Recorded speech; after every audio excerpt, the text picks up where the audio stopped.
19 अप्रैल को United nation ने भारत को दुनिया की सबसे बड़ी आबादी वाला देश बताया। आमतौर पर भारत में बढ़ती आबादी की वजह ज्यादा बच्चों का पैदा होना माना जाता है, लेकिन ऐसा नहीं है।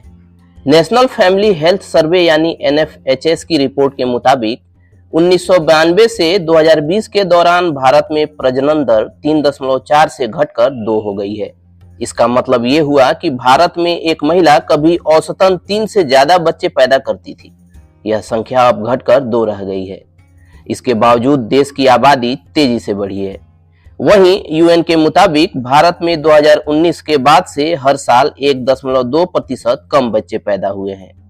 आइए जानते हैं पॉपुलेशन से जुड़ी 5 मान्यताओं की हकीकत क्या है।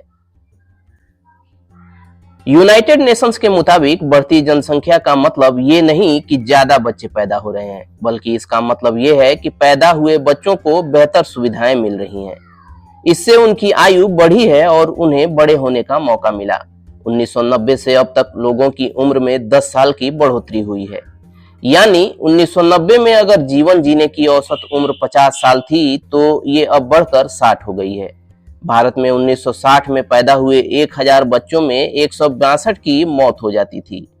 2020 में पैदा हुए 1000 बच्चों में सिर्फ 26 की मौत होती है। वहीं भारत में लाइफ एक्सपेक्टेंसी 1960 में 45.22 थी, जो 2020 में 70.15 हो गई। यानी अब भारत में लोग ज्यादा समय के लिए जिंदा रह पाते हैं। यूनाइटेड नेशन के मुताबिक कई देश घटते प्रजनन दर से परेशान होकर महिलाओं को ज्यादा बच्चे पैदा करने के लिए प्रोत्साहित कर रहे हैं। जापान और साउथ कोरिया इसके उदाहरण हैं। हालांकि कई देश ऐसे भी हैं जहां प्रजनन दर कम हुई, लेकिन बावजूद इसके उनकी आबादी बढ़ी है। UN का मानना है कि ऐसा माइग्रेशन की वजह से हुआ। कनाडा और ऑस्ट्रेलिया इसके उदाहरण हैं। आमतौर पर लोगों का यह मानना होता है कि बढ़ती आबादी की वजह से देश में गरीबी आती है। हालांकि 1960 के दशक में साउथ कोरिया और ताइवान उन देशों में शामिल थे जिनकी आबादी तेजी से बढ़ रही थी। 1960 से 1980 के बीच साउथ कोरिया की आबादी दोगुनी हुई, जबकि ताइवान की आबादी में 65% की बढ़ोतरी हुई। इसी दौरान दोनों देशों के प्रति व्यक्ति आय बढ़कर 6.2% और 7% हो गई। हालांकि भारत समेत कई ऐसे देश हैं जहां ज्यादा असमानता होने से लोगों का समान विकास नहीं हो पाता। UN का कहना है कि ज्यादातर पश्चिमी देशों के लोग ये मानते हैं कि भारत और चीन जैसे देशों में ज्यादा बच्चे पैदा करने वाली महिलाएं जलवायु परिवर्तन के लिए जिम्मेदार हैं। ये बिल्कुल गलत है। इन्होंने तो दुनिया में सबसे कम प्रदूषण फैलाया और ये क्लाइमेट चेंज से सबसे ज्यादा पीड़ित हैं। दुनिया की 10% सबसे अमीर आबादी आधे से ज्यादा ग्रीन हाउस गैस के छोड़ने के लिए जिम्मेदार है, जबकि इन देशों में गरीब देशों के मुकाबले प्रजनन दर कम है।